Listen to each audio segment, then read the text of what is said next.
La diferencia entre el arrebatamiento de la iglesia, entre los 7 años de la tribulación, la segunda venida de Jesucristo y las pruebas o evidencias que existen en la Biblia, como en estas pasadas conferencias, de que el arrebatamiento de la iglesia es una doctrina completamente diferente a la segunda venida. La iglesia de Tesalónica estaba confundida porque Pablo, aparte de enseñarles las principales doctrinas bíblicas de la salvación, les enseñó el rapto de la iglesia, la aparición del anticristo, lo que impide, que es el centro de nuestra serie, lo que está impidiendo o qué poder está impidiendo que el anticristo se manifieste en el mundo. La tribulación, la segunda venida de Jesucristo. Pablo, en la primera carta a los Tesalonicenses, capítulo 4, versículos 16 al 18, les comparte el tema o la doctrina del arrebatamiento de la iglesia, que también se conoce como el rapto de la iglesia, porque la palabra rapto en la versión latín es raptarus, que es rapto. Entonces, es correcto llamarle el arrebatamiento de la iglesia o el rapto de la iglesia. Son dos palabras sinónimas. Inmediatamente en el capítulo 5 de la primera carta a los tesalonicenses, les explica que los cristianos de esta iglesia sabían, versículo 2, ¿qué era el día del Señor? Y el día del Señor, todas las veces que aparece en el Nuevo Testamento, 4 en primer lugar, aquí, en segunda de Pedro, en Apocalipsis capítulo 1, cuando vean ustedes el día del Señor, esto es importantísimo, siempre se relaciona con los 7 años de la tribulación, con la semana 70 de Daniel. Y él les dice que ellos sabían cuándo iba a venir. Pero más adelante en el versículo 3 les dice, ¿cuándo va a venir la tribulación? Cuando digan paz y seguridad. Vendrá destrucción repentina. ¿A qué se refería Pablo con estas palabras? Bueno, si nosotros recordamos en Daniel 9:27, que cuando el anticristo aparezca, va a firmar un tratado de paz. Ahí se inicia la tribulación o la semana 70 de Daniel. Cuando el anticristo confirme el tratado de paz con los judíos, ahí es cuando inicia la tribulación, nunca antes. Y estos cristianos estaban confundidos porque creían que se encontraban en la tribulación. Y lo mismo pasa con la iglesia 2000 años después. Ustedes no se imaginan la cantidad de cristianos o maestros también que siguen enseñando. Hay unos que me han dicho que ya estamos en el 4º sello, que todas las profecías ya se han cumplido, que si ya estamos en el Apocalipsis. Ahora que en Israel salió un rabino que lo nombraron un falso Mesías, que es un falso Mesías desde luego, lo querían ya coronar como el Mesías. Y tantas cosas que están moviendo en el mundo dan pie o dan lugar para que los cristianos estén confundidos, se desubiquen y por ignorar las doctrinas básicas del arrebatamiento, el anticristo, la gran tribulación, la segunda venida de Jesucristo, se confunden y crean muchos que el rapto y la segunda venida es lo mismo, que no hay 7 años de intermedio entre las dos apariciones de Cristo, otros que el milenio ya pasó, que estamos viviendo el milenio espiritualmente, etcétera, etcétera. Entonces aquí Pablo les dice en el capítulo 5 que cuando digan paz y seguridad, vendrá sobre ellos destrucción repentina. Y esto es exactamente lo que inicia la gran tribulación. Por eso sabemos que el día del Señor no se refiere al rapto, se refiere a la tribulación. Porque cuando el anticristo entre, ofrece la paz al mundo. Va a traer unas ideas satánicas, diabólicas, impresionantes, con una verborrea, una oratoria, un don de convencimiento, acompañado de milagros, que el mundo es lo que está esperando. El anticristo va a levantar Europa, va a levantar la economía de España, que está en los suelos, de Portugal, de Grecia y de Italia.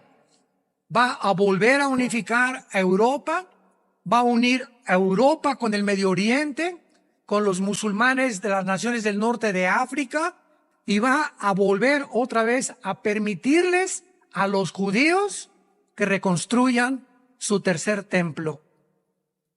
Entonces, es claro, cuando nosotros unimos todos estos piezas del rompecabezas bíblico, trazar bien la palabra de verdad. Y más adelante dice Pablo en el versículo 4, mas ustedes, hermanos, o sea nosotros, no estamos en tinieblas. Si ahorita tú estás confundido, si ahorita tú no sabes en qué tiempo nos encontramos, si tú todavía no estás seguro de que Jesús viene por nosotros, es porque no has estudiado concienzuda y de una forma detallada y exegéticamente la palabra de Dios. Y ahora que hubo este virus que todavía, ¿verdad?, dicen que anda por ahí suelto, tenemos cientos de informaciones, de prédicas, de estudios, que aunque no nos reuníamos presencialmente como ahora, nadie tenía la excusa de no alimentarse con la palabra de Dios. Por eso dice 1 Corintios 3 el apóstol Pablo, cada quien vea cómo sobre edifica. Aquí eres edificado de lunes a viernes, tú tienes que sobre edificar sobre lo que aprendes el domingo, la enseñanza que tú puedes aprender por ti mismo, con tu disciplina en tu casa. Y finalmente en el versículo 9 Pablo les dice, primera de Tesalonicenses 5:9, porque no nos ha puesto Dios para la ira. Aquí ya borra cualquier duda que exista de que ellos se encontraban en la tribulación, porque la tribulación será el tiempo de la angustia de Jacob, el tiempo de la tribulación para el mundo que rechazó a Jesús, el tiempo de la purga que Dios hará con el pueblo Israel, para que al final de la tribulación Israel acepte, Romanos 11, 25 y 26, a Jesucristo como el Mesías. Apocalipsis 1, versículo 8. No nos ha puesto Dios para la ira, sino para alcanzar salvación por medio de nuestro Señor Jesucristo. Con estas bases, donde ya esos cristianos tenían claramente el orden, primero es el rapto y después es el día del Señor, pasamos a la segunda carta. Y a pesar de esta enseñanza, Pablo tiene que mandarles otra carta a estos cristianos cabezones de la iglesia griega de Tesalónica. Y en la segunda carta, Pablo en el capítulo 2, que ya es el tema central de esta serie, les dice lo siguiente, otra vez, pero con más detalles. Pero con respecto a la venida de nuestro Señor Jesucristo y nuestra reunión con Él, ahí pon en tu Biblia el rapto. Ahí Pablo está mencionando el rapto de la iglesia que les mencionó en la carta anterior con respecto a nuestra reunión con Él. Y esta reunión con Él no será en la segunda venida. En la segunda venida Cristo viene a juzgar al mundo. En el arrebatamiento viene a sacarnos del mundo en el aire sin que ponga los pies en la tierra, para que mientras la tribulación pasa aquí en el mundo, nosotros estemos allá en lo que se llama el tribunal de Cristo en el cielo, donde seremos juzgados. Seremos juzgados los cristianos no con respecto a la salvación, sino con respecto a nuestras obras. Lo que hicimos o dejamos de hacer con los talentos que Dios nos dio. Se llama el bema, con B grande, en griego, que se tradujo el tribunal de Cristo. Romanos 14:10, Primera de Corintios 3, del 10 en adelante. Con respecto a nuestra reunión con Él, les rogamos, hermanos, que no se dejen mover fácilmente de vuestro modo de pensar, ni se conturben, no se perturben ni por espíritu, ni por palabra, ni por carta, como si fuera nuestra, en el sentido que el día del Señor está cerca. O sea, estos cristianos, ya con mucho más ansiedad y preocupación, le llegó a Pablo la noticia de que ahora estaban enseñando en Tesalónica que se encontraban en la tribulación. Cuando Pablo en la carta anterior les dijo, es que el día del Señor no va a venir hasta que digan paz y seguridad. Y estos hermanos no estaban atravesando ese periodo de paz y seguridad que el anticristo iba a establecer.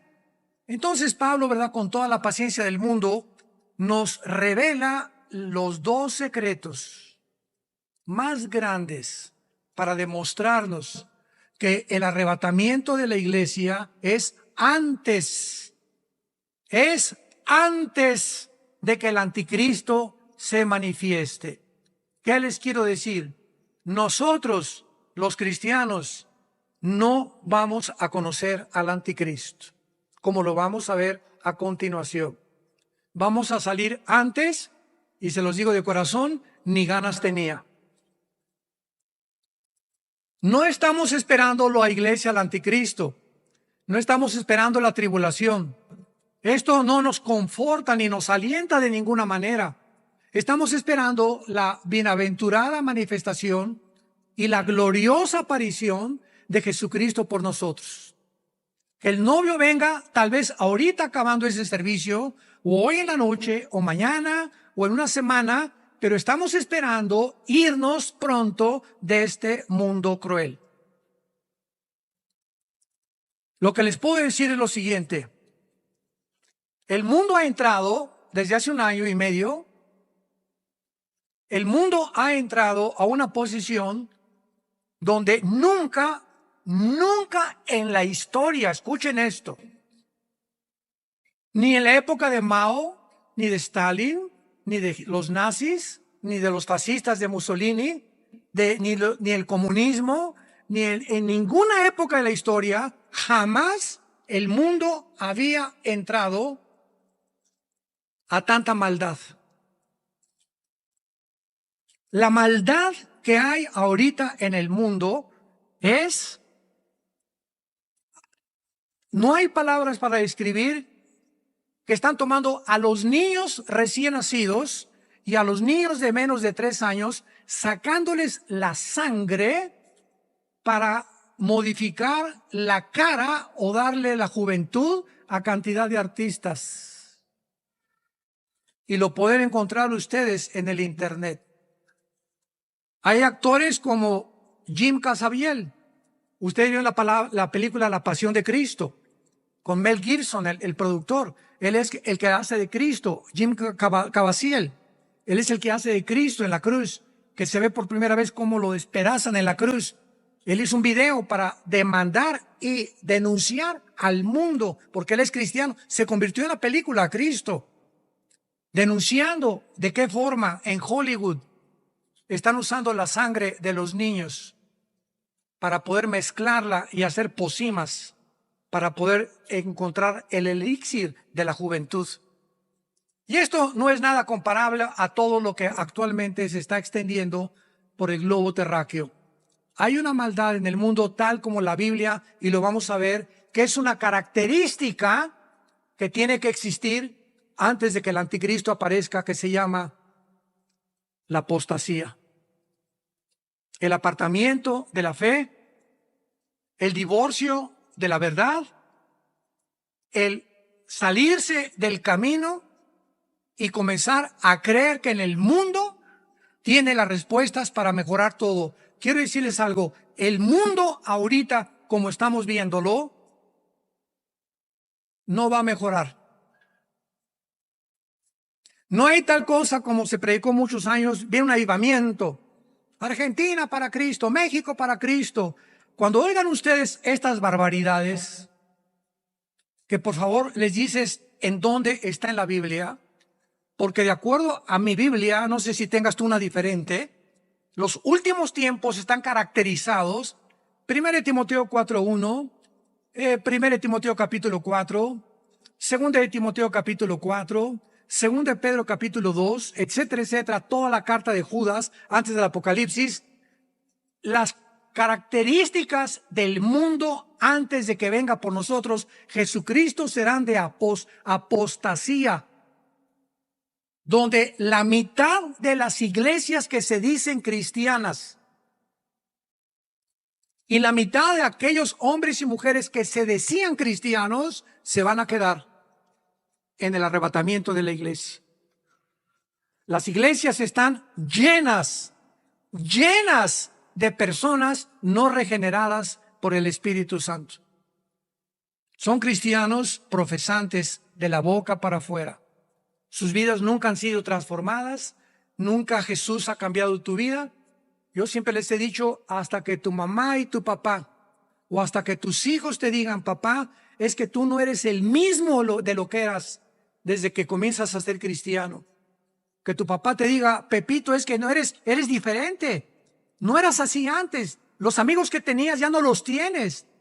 Porque tú le contestas, porque tengo amigos cristianos ahora. Hasta que en tu consultorio médico, en tu bufete de abogados, en tu taller de carpintería, de plomería, tus empleados te digan, oiga patrón, usted no es el mismo. ¿Qué le sucedió? Mientras no haya un cambio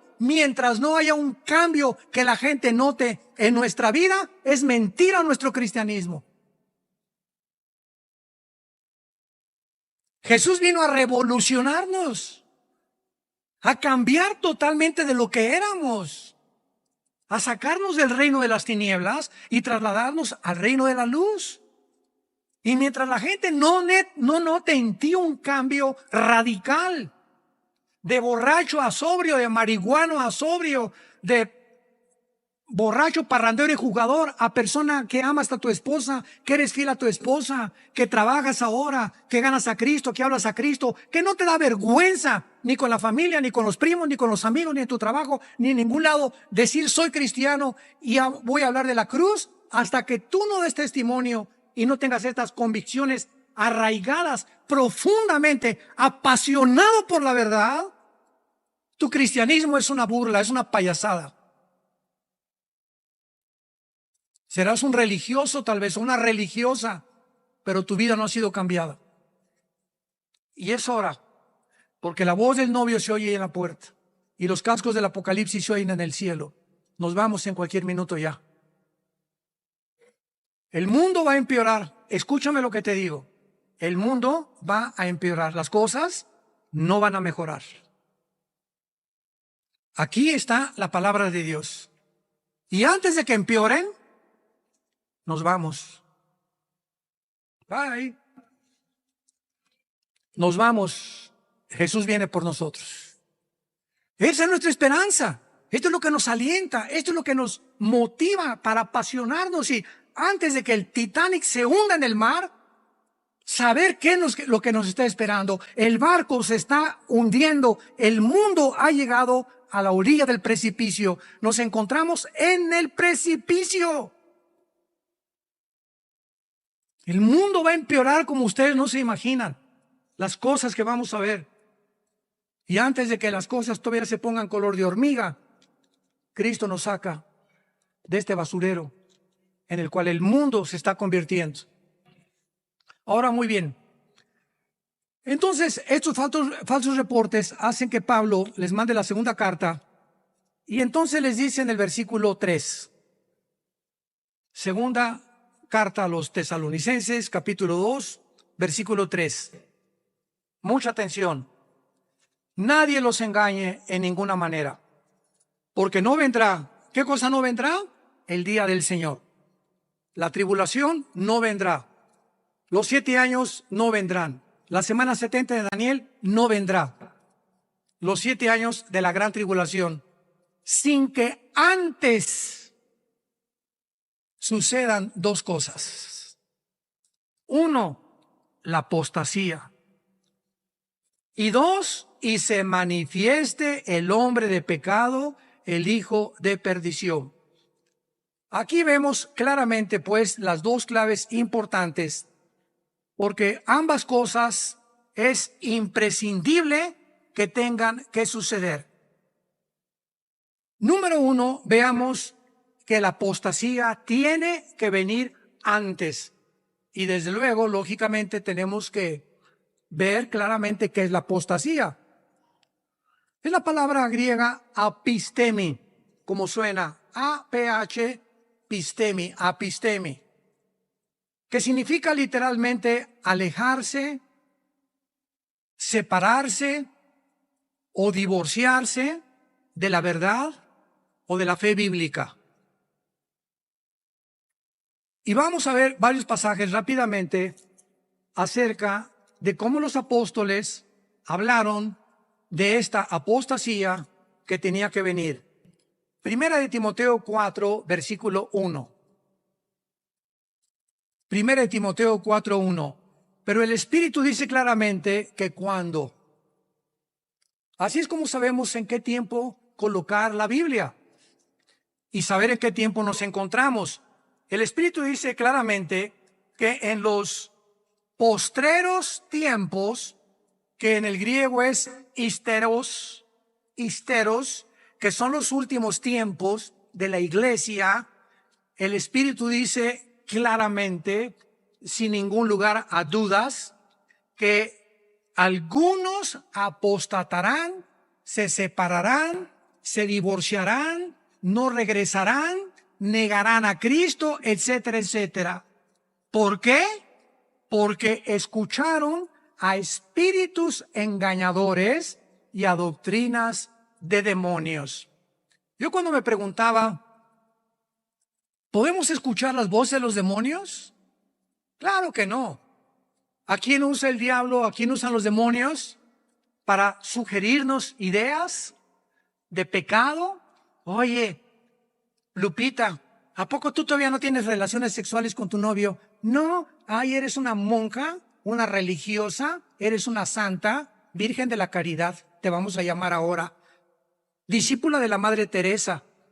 Y así vienen las ideas de gente que se burla de nosotros por abrazar la verdad y la santidad, y son los demonios los que están hablando a través de tu amigo, a través de tu amiga, a través de ese familiar que va en contra de lo que tú estás siguiendo.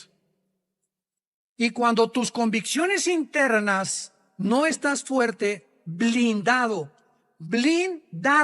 interiormente, viene el ataque y se introduce a tu corazón, entra a tu alma. Pero si tú estás blindado internamente, la presión de afuera no puede más que rebotar. Y tú le contestas, sí, ¿y qué? ¿No te gustó?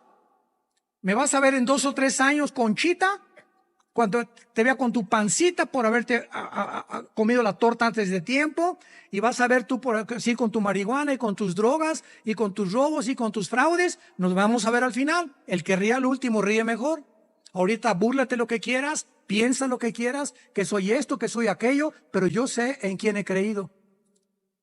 Y sé que Él me guardará su depósito para aquel día. Si esas convicciones no están en tu vida, vas a formar parte, en esta época que estamos viviendo, de los que están abandonando el camino de la verdad. Espíritus engañadores, doctrinas de demonios. Vean otro pasaje en la primera carta a Timoteo, capítulo 6, versículo 3 en adelante. Si alguno enseña otra cosa y no se conforma a las sanas palabras de nuestro Señor Jesucristo y a la doctrina que es conforme a la piedad, número 1, está envanecido. 2, nada sabe. 3, delira acerca de cuestiones, contiendas de palabras, de las cuales nacen envidias, pleitos, blasfemias, malas sospechas, disputas necias de hombres, corruptos de entendimiento, privados de la verdad, que toman la piedad como fuente de ganancia. Apártate de los tales. Si alguno no se conforma con lo que la Biblia dice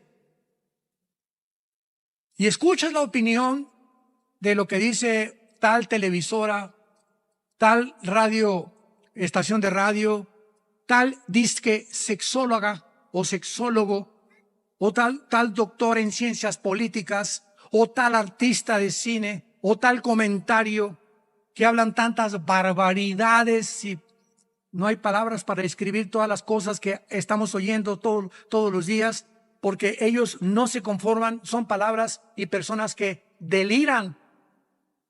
O sea, sociópatas, personas enfermas de la mente, que dicen que estamos entrando a una nueva normalidad, estamos entrando a una nueva anormalidad. ¿Por qué? Porque el ser humano nunca ha sido normal desde que Caín mató a Abel. Desde que Caín mató a Abel, el ser humano no ha sido normal. Nunca jamás el mundo ha sido normal. Jesucristo vino a que recuperáramos la normalidad. Y el que está en Cristo es una persona que está comenzando a encontrar el equilibrio y a comportarse de una forma normal delante de Dios. Fuera de Cristo, nadie es normal.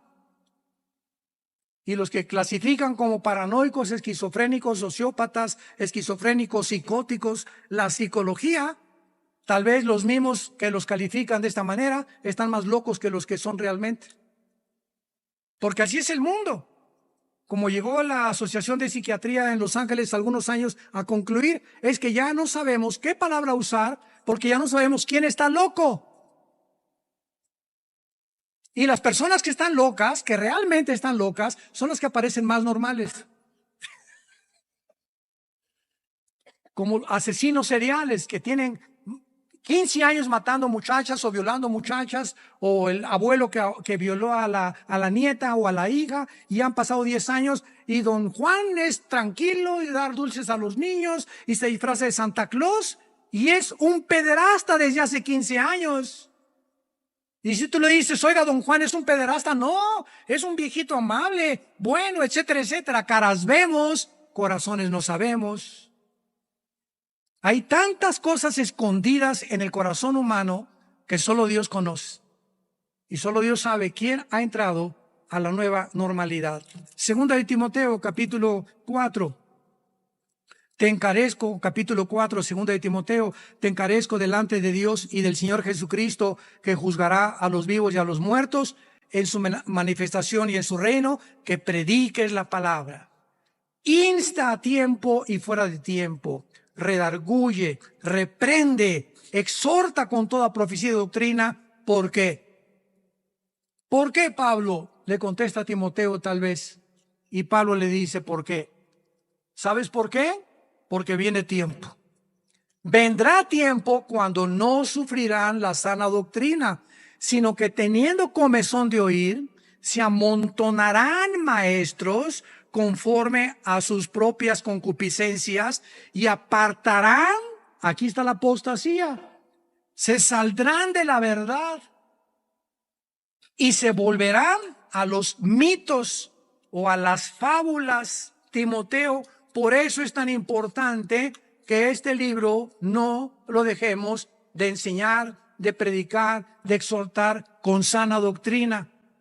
Porque ese tiempo que hace 2000 años predicaron los apóstoles es el tiempo que estamos viviendo. Yo recuerdo todavía hace algunos años, cuando tenía yo tal vez 4 o 5 años en Cristo. Yo me convertí en 1974. En el 77 entré a predicar 3 años después de misionero de tiempo completo. Ya en el 80, 81 formamos Vía Nueva para México en aquel tiempo, después de haber estado un año con el equipo de Luis Palau. Y ya en ese tiempo había iglesias que me invitaban, que me decían que al entrar a la iglesia tenía que entrar, sacar la lengua y hablar en lenguas. Y si no hablaba en lenguas, no tenía el Espíritu Santo. Imagínense nada más estas barbaridades. Otras veces entraba a iglesias que me decían que estaba cayendo polvito de oro del techo. Otras que estaban siendo sanadas de su dentadura con moldes de oro y de plata, las personas. Otras personas, ¿verdad? Que, por favor, aquí fórmense los de a 1000 pesos y aquí los de a 100 pesos. Y aquí vas a venir y vas a dar, hermano, pues nomás traigo 50. No, tú no puedes formarte, dije, de a 100 o de a 1000 pesos. Iglesias que hacían eso son maestros conforme a sus propias concupiscencias.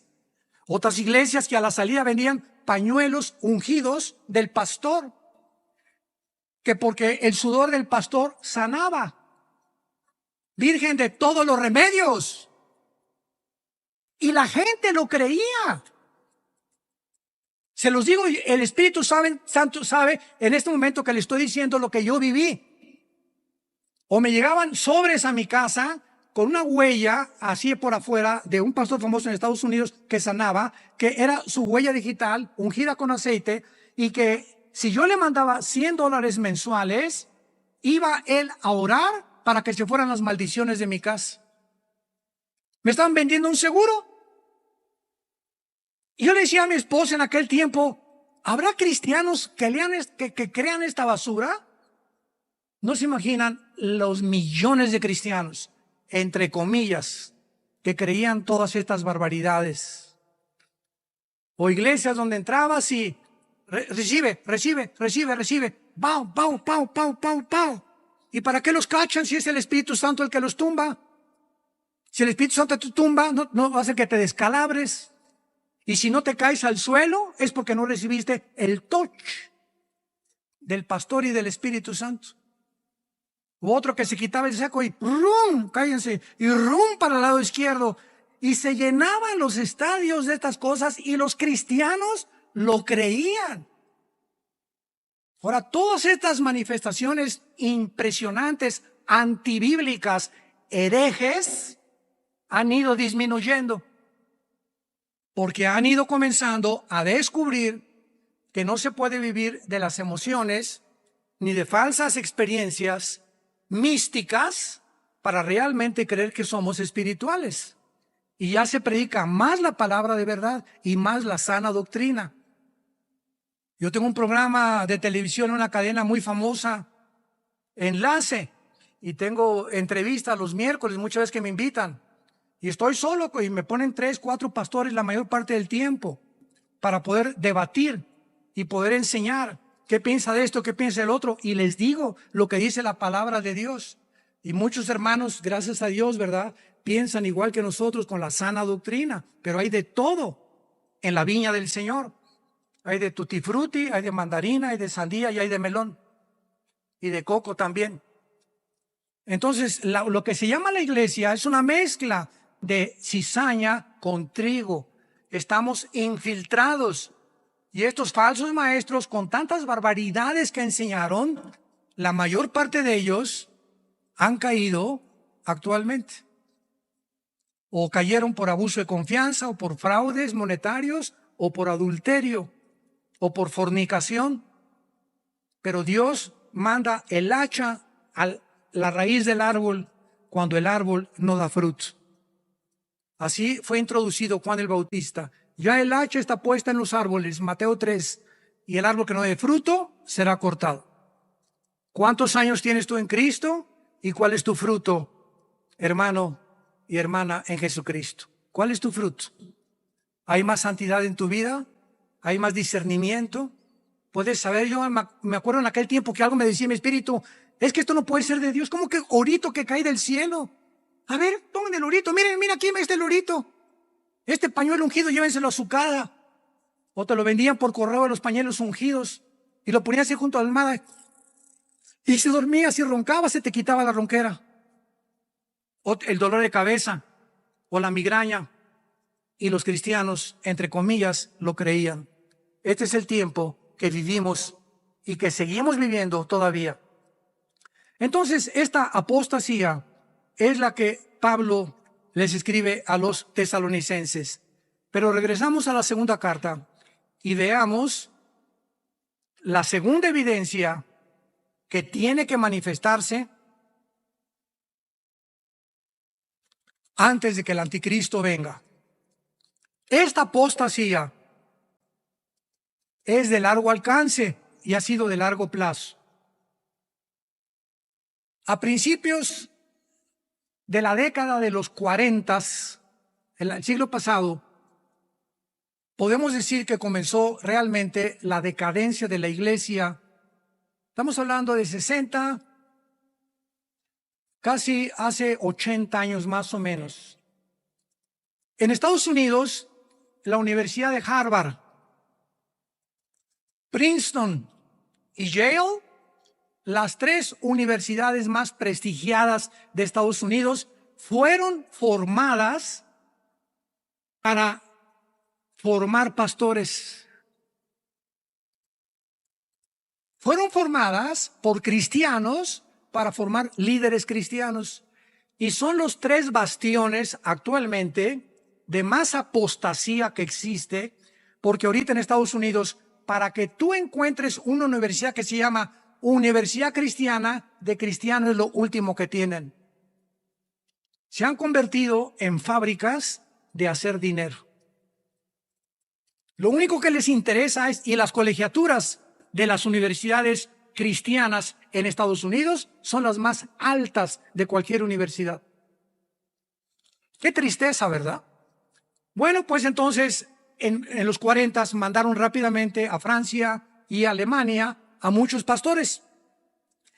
Y en Alemania y en Francia, en la época de los 40, 50, después entre la Segunda Guerra Mundial y postguerra mundial, nació con mucha fuerza el ateísmo y el modernismo, el escepticismo y el agnosticismo de Immanuel Kant, de Nietzsche, de Friedrich Nietzsche y de todos estos hombres, de Carlos Darwin con la evolución, la psicología de Sigmund Freud, de que la sexualidad es el punto culminante del ser humano y que no se debe una persona responsabilizarla de sus acciones porque el medio ambiente es la que te forma el carácter, y si tuviste un padre drogadicto, una mamá prostituta y eres un delincuente, tú no eres culpable porque eres víctima del medio ambiente donde tú creciste.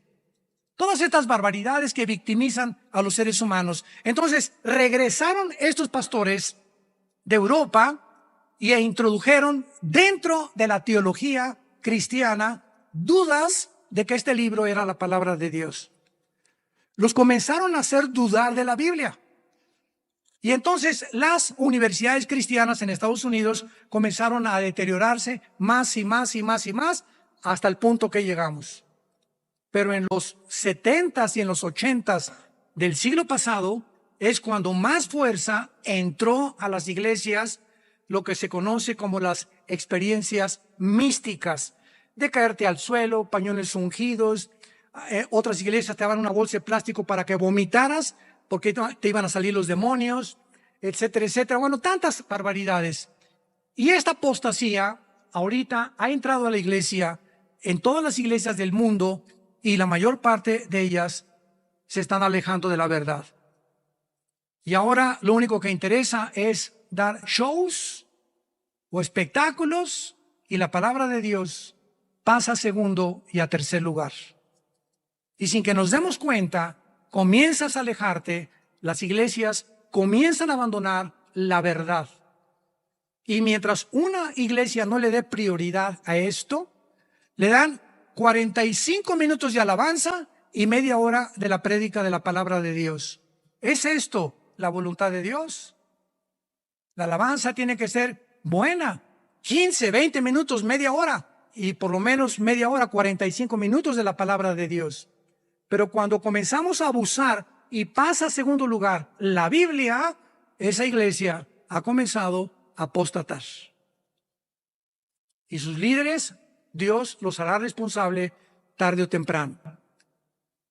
Dice Pablo en segundo lugar, en el versículo 3 de la segunda carta, para terminar, nadie los engañe, vendrá la apostasía. Y número 2, se tiene que manifestar el hombre de pecado, el hijo de perdición. Y ya sabemos que este es el anticristo. Se opone y se levanta contra todo lo que se llama Dios o es objeto de culto, tanto que se sienta en el templo de Dios como Dios, haciéndose pasar por Dios. Y aquí mucha atención. Y les dice Pablo, ¿no se acuerdan que cuando yo estaba todavía con ustedes les decía esto? Y ahora ustedes saben lo que lo detiene. Esos cristianos sabían qué está deteniendo al anticristo que surge en el mundo. Ellos lo sabían, y vamos a ver por qué. A fin de que a su debido tiempo se manifieste, porque ya está en acción el misterio de la iniquidad, solo que hay quien al presente, subráyalo en tu Biblia, lo detiene. Hay una energía de maldad en el mundo actuando ya en muchas de las mentes de los seres humanos. Hay una maldad impresionante de convertirnos en zombies. Hay una maldad de un grupo de personas que están llevándonos sin que el ser humano se dé cuenta. Todo esto y muchas de las cosas que están sucediendo no son más que una preparación para la marca de la bestia, el 666. Si va a venir un hombre llamado el anticristo y va a administrar la economía global, marcando a los seres humanos para que no puedas comprar ni vender.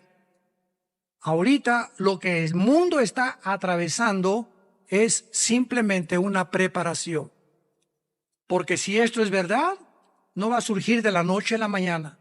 Cuando el mundo entre a este proceso, a este tiempo, a esta dimensión, y el anticristo ya está en el mundo tiene que estar preparado para aceptar la marca de la bestia. Y ahorita nos damos cuenta que esta preparación ya se llevó a cabo. Imperceptiblemente. Y lo más trágico es que millones de cristianos no se han dado cuenta de todo lo que el significado, de lo que todo está a la luz de la Biblia llegando. Nos encontramos en un tiempo dificilísimo de discernimiento de espíritus, para saber que el mundo se acerca a pasos acelerados. ¿Cómo es posible que pudiera hace 2000 años el apóstol Juan en Apocalipsis prever, profetizar, adelantarse a la tecnología que ya tenemos a nuestro alrededor, que vendría el tiempo cuando se podría controlar a todos los seres humanos a través de una marca? Y esto no hubiera sido posible si no se hubieran inventado, número uno, los satélites internacionales de comunicación en los 50, 60, el internet, las computadoras y los chips. La tecnología a nuestro alrededor nos dice que el mundo está preparado para que las profecías bíblicas se cumplan. Ahora quiero decirles, ¿verdad?, que la famosa vacuna no es la marca de la bestia, porque la vacuna te la ponen aquí, no aquí, ni tampoco aquí. Dice Apocalipsis 13 que la marca de la bestia la llevará la gente en la frente o en la mano derecha. ¿Será un tatuaje? ¿Será un chip? No sabemos exactamente cómo va a ser, pero va a ser en la frente y va a ser en la mano. Entonces estamos siendo preparados con la tecnología moderna para acercarnos al cumplimiento de la palabra de Dios. ¿Estás tú preparado para encontrarte con tu Dios? ¿Estás en tu corazón lleno del conocimiento y el discernimiento espiritual para en este tiempo recoger tu alma, acercarte a la Biblia como más que nunca, con más pasión que nunca, y decirle a Dios: Señor, te necesito, ilumíname, muéstrame tu verdad, ilumina mis pensamientos, quiero ser encontrado irreprensible cuando tú vengas por mí? Qué tristeza sería que viniera hoy en la noche Cristo por nosotros y el domingo que entra vinieras a la iglesia y no hay nadie, o tal vez 10 personas que se van a preguntar lo mismo: ¿por qué fuimos tan tercos, tan rebeldes, tan duros de corazón de haber rechazado la verdad del evangelio de la gracia de Dios? Oremos. Padre, te damos gracias. Y al gran pastor de las ovejas, Jesucristo nuestro Señor, por la sangre del pacto sempiterno, que nos ha hecho capaces nos ha adecuado para que vivamos haciendo las cosas que son agradables delante de Él. Te pedimos, Padre Santo, que en este tiempo tan difícil que atravesamos, por este valle de sombras, de mucha oscuridad, de mucha confusión y de muerte a nuestro alrededor, podamos llegar al final, fortalecidos con tu palabra, sabiendo que nada ni nadie nos separará nunca de tu amor. Te pedimos, Padre, que tú puedas continuar guiándonos con tu Espíritu Santo hasta el final, que podamos ser tu ejército victorioso por la sangre preciosa que tu Hijo derramó. Y si en esta mañana, o ustedes que nos ven a través de los medios de comunicación, hay alguna persona que a través de este mensaje el Espíritu Santo te haya convencido de pecado, acéptalo en este momento, porque esta es una decisión que tal vez Dios no te la pueda volver otra vez a proporcionar. Y si alguien quiere recibir a Cristo en este momento, díselo con estas palabras: Señor mío y Dios mío, te pido perdón por mi vida, por mis pecados, por mi vida pasada, por lo que estoy y sigo haciendo. Ahora he oído que has muerto en una cruz y que has derramado tu sangre preciosa para que todos estos pecados, todas estas mis maldades que haya hecho, tú las has pagado con tu vida en esa cruz. Cuán grande amor me tienes, Jesús. Creo que a los 3 días resucitaste de los muertos y te pido que entres a mi corazón como mi Señor y mi Salvador. Perdóname, me arrepiento sinceramente y te pido que me des ese poder que no tengo para la corta vida que me has dado, hacer tu voluntad. En el nombre precioso de Jesucristo. Amén.